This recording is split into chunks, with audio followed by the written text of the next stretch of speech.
I intercepted a letter from one of the vampire barons. It spoke of a plan to finally wipe out the humans. The plan was for them to send a small group of vampires every 20 days to keep us humans occupied and to slow down our advancements. On day 100, they would launch an attack with everything they had. I was going to have to survive 100 days being hunted by vampires. I looked out at the Black Temple, knowing that in 100 days, if I didn't do something, the entire human race would be wiped from the face of the earth. And with that, day one began. I originally tried to get some help from some of the locals, but as you can see, they weren't very willing to help. So I went to the nearest village and got what resources I could. I then spotted some of the local vampire hunters. I knew that if I wanted to stand any chance against beating the vampires, I was going to have to join these guys. After speaking with them, they told me that I was going to have to go and find an advanced vampire hunter so that I could perform some ritual or something. I found a vampire hunter in a village and he told me to go around the back and get some garlic.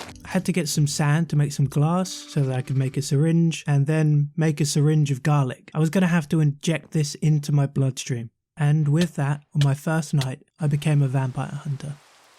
Day 2. On day 2, I got some basic supplies that I would need to go exploring so that I could find a place to settle. I made some stone tools, got some wood, the basics. I then was going to have to pass through the vampire's territory because I knew of a space that I wanted to get to. I was going to have to sneak past all of the vampires and try not to get in contact with any of them. I tell you, my heart was pounding. I found this wide open space. I assume something didn't load in that was supposed to, but hey, it works for me. Now, it was already nighttime by this point and I didn't really have anywhere to stay, so I just built a hovel as you do. Day 3, it was time to finally start building. First, I was going to have to collect some resources so that I could build a decently sized house. I wanted to go for something that I don't usually do, something a bit different, and I thought having like a sloped roof would be kind of cool, so that's what I tried to do. I also wanted a bunch of windows just so that I could see everything around me, because this house was going to be in the middle of everything else that I was going to build. I wanted a 360-degree view. Next, I needed to collect a bunch of different resources, a bunch of different food types and different ores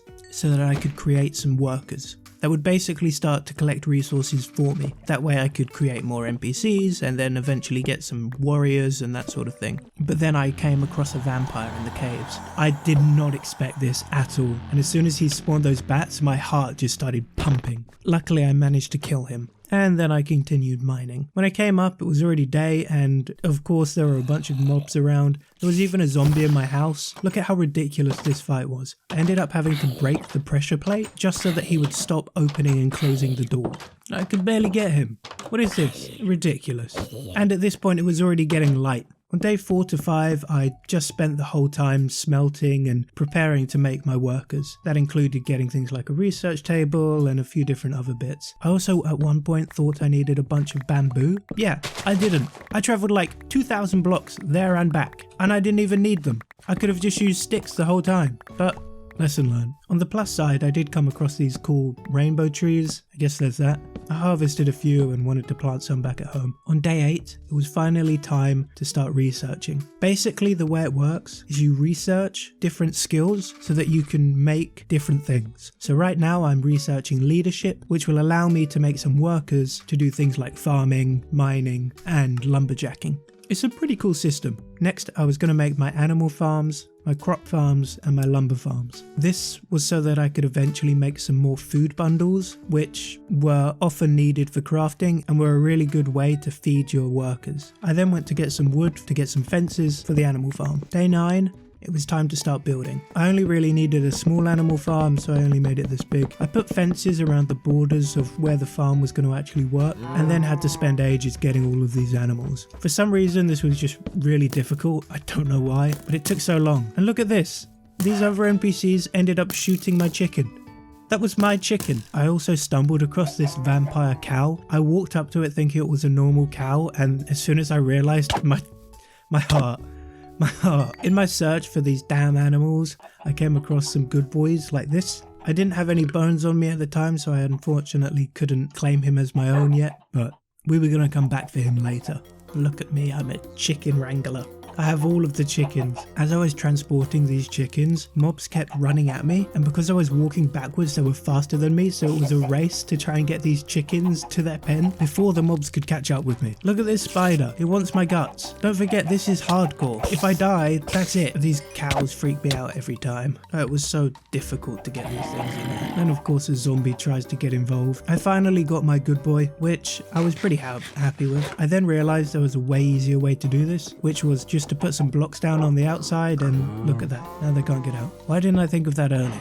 Next, I was just building the rest of my farms, and also finally created some workers. As you can see, they're feeding themselves from the town hall. I have to put food in there just to keep them fed, otherwise they won't do anything. And then gave them their tools and off they went. Clearly, I was going to need to build a house for these guys because that's my bed. So I started building a house. I kind of wanted it to be like temporary and was going to build like a big village later. But for now, this was going to do. I again wanted to do something a little bit different from what I usually do. So I tried adding these slabs on the outside of my roof. I don't know if it looks good, but there you go. Kind of looks like a witch's hat a bit.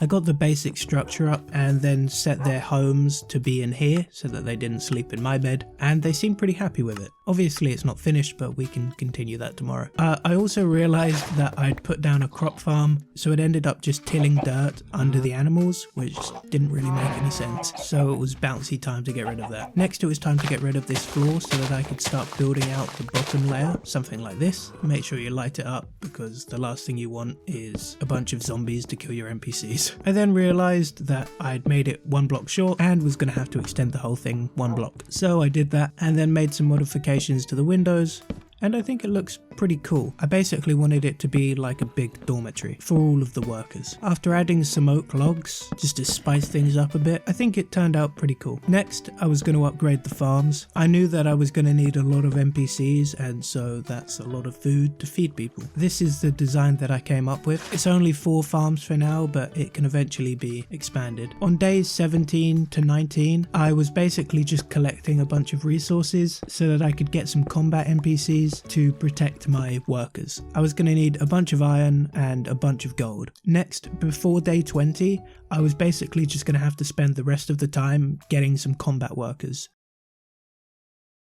My soldiers only had a bit of armor on them, so they were taking quite a lot of damage, although they seemed to be holding their own for now. When the main force came through though, as you can see, the damage really started getting too much. I had to run away to get some food momentarily, and by the time I came back, they were gone.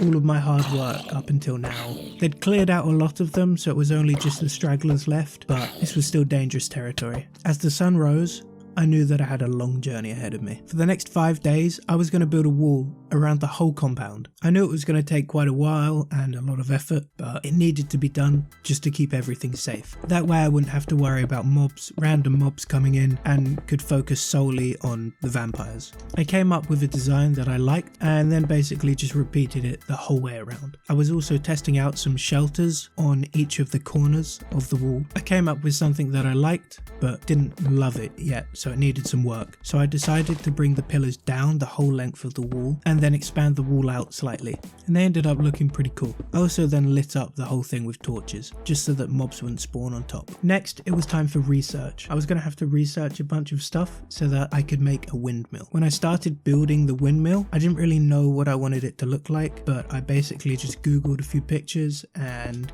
came up with a design that I thought might work. By day 27, I'd pretty much done the building. Next, it was just time to build the windmill. This is a 15 by 15 windmill, and I love this mod. That looks so cool.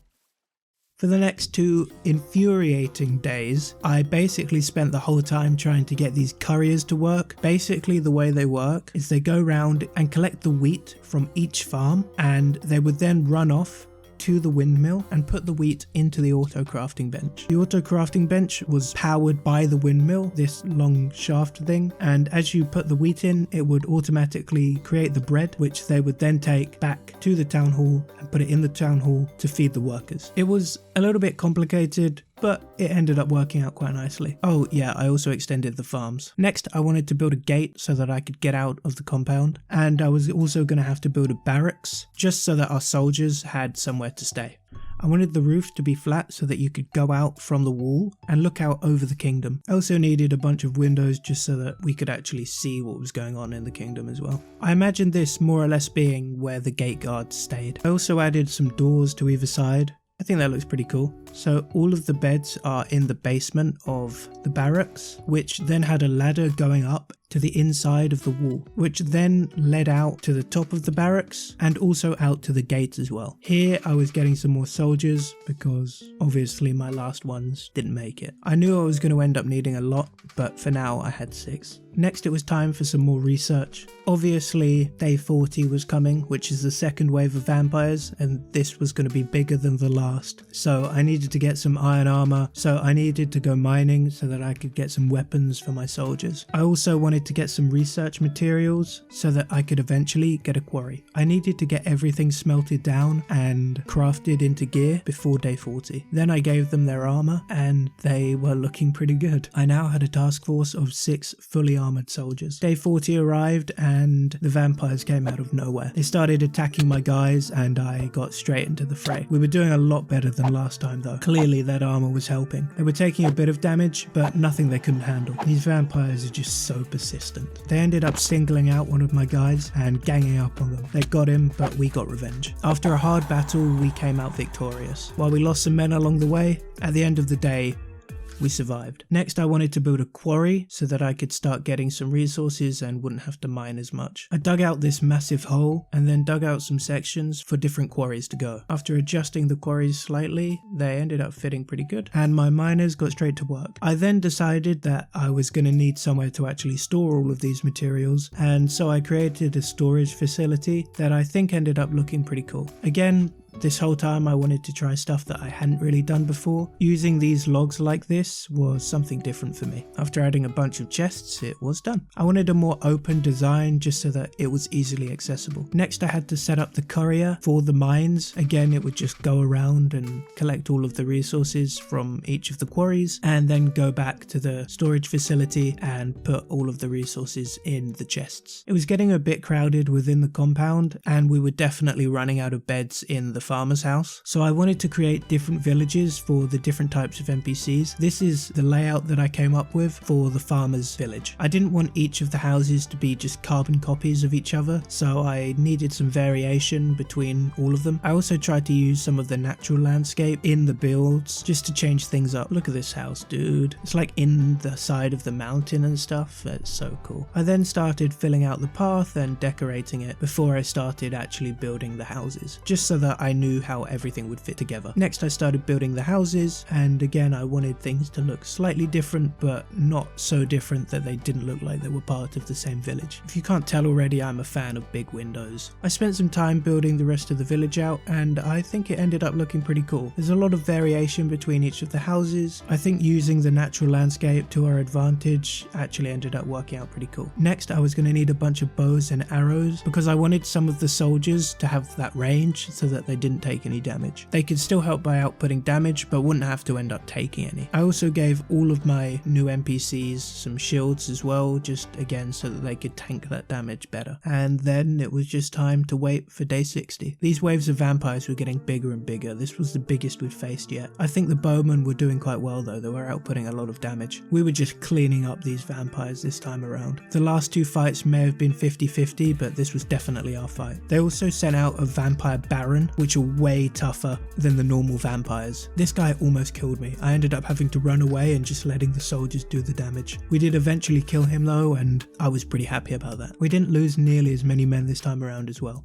I of course though was going to have to replace the guys we did lose. As cold-hearted as it sounds, this was war. I needed to collect a bunch of resources again, and also wanted to give all of my sword wielders diamond swords so that they could output even more damage than before. It was going to take a long while, but it was definitely worth it. Yeah, I ended up getting a lot more soldiers. Not all of them had diamond swords, but the majority of them did, and I was happy with that. I also wanted to upgrade the lumber field a little bit, just because it looked a bit bland, and we didn't have nearly enough apples to create the food bundles. I was also going to need to extend the wheat farms, and also add in some carrot farms so that we could breed the pigs. Next, I started working on the lumberjack stroke mining village. This was going to be our second village because the first village was a little bit full. I ended up digging out all of the pathways and then realizing that I was going to need to put all of the dirt back anyway, so kind of dumb of me. Next, it was time to start building the houses. I wanted this village to look different from the other village, so I tried out some different designs and also wanted even more variation between the buildings as well. I come up with this cool idea to basically make a 2-story building, or I guess it's just an apartment, but it was something that I hadn't really done yet and I think it ended up looking pretty cool. So you can definitely tell that this place is made more for miners with the cobblestone roofs. I really like the way this village turned out. Next, I needed to clear out some space because I needed more chicken farms for feathers for more arrows, because I didn't have anywhere near enough arrows for all of my new bowmen. And I was going to need some more later on as well. You'll see why. Luckily, I had a bunch of eggs from the other farm, so getting the chickens wasn't as tedious as last time. On night 80, I was faced with this. This was going to be a challenging fight, but hopefully we had enough men to overpower them. This was just an all-out brawl, completely relentless. There was no room to hesitate and worry about my men, as they were really targeting me this time. They actually ended up pinning me up against this wall and I had to run away, but luckily my men were there to save me. A bunch of them got stuck in this hole that I'd created, and with the cleave mechanic I just cleaned them up. With them targeting me, it meant that my soldiers could just damage them without having to worry. After that, it was just a matter of cleaning up the stragglers. This was definitely an overwhelming win for us and I was really proud, but I knew that the next 2 fights were going to be even harder, and so I wanted to train my vampire hunting skills. I made a stake and was going to have to go and kill a bunch of vampires to get a bunch of vampire blood. The stake doesn't do a lot of damage, but you need to kill the vampires with it because it makes the vampire blood drop. 1 down, a bunch more to go.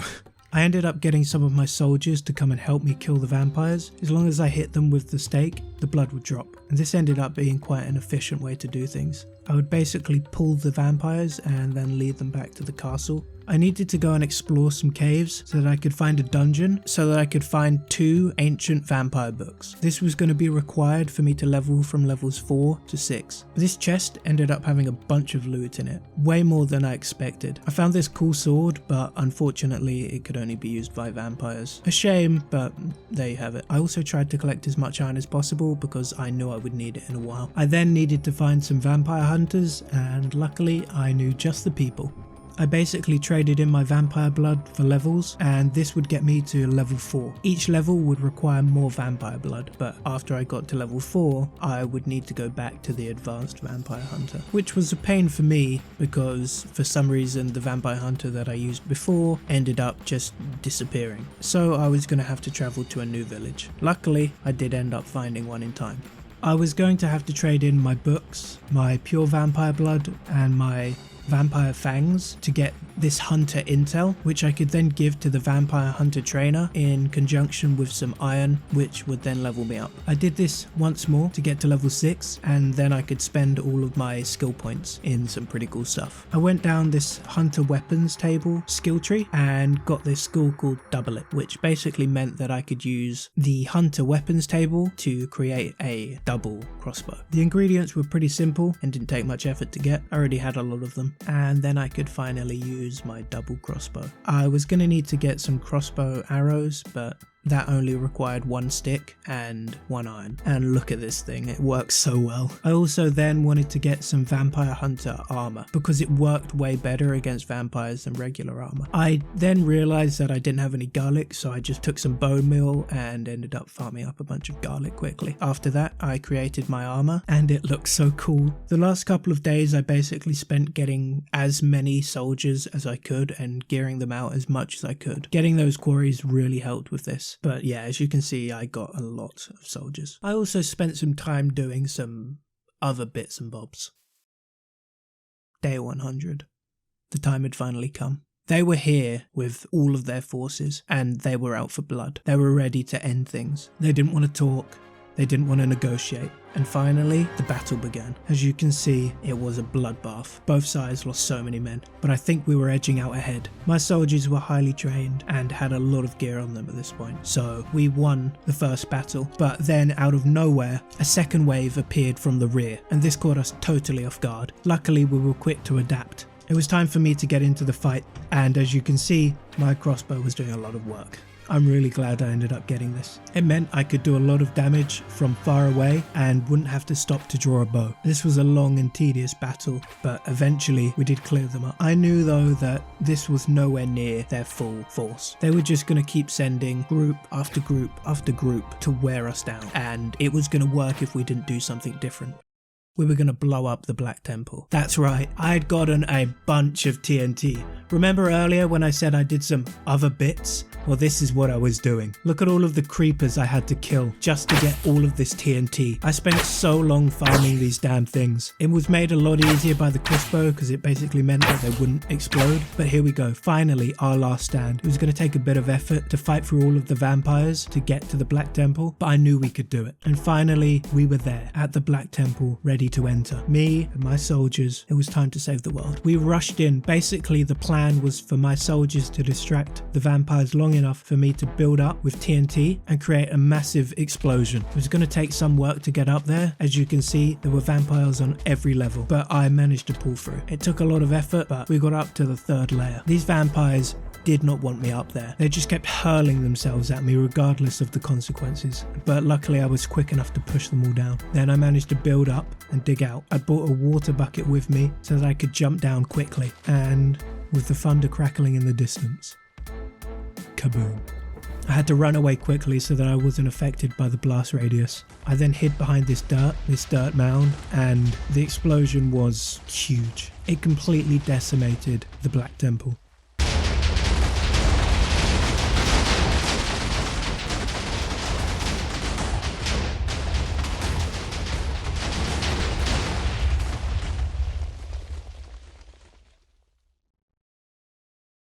It was over. I headed back to the village. All of the guys were there ready to greet me. For the last 100 days, we had been fighting tooth and nail. It had finally come to an end.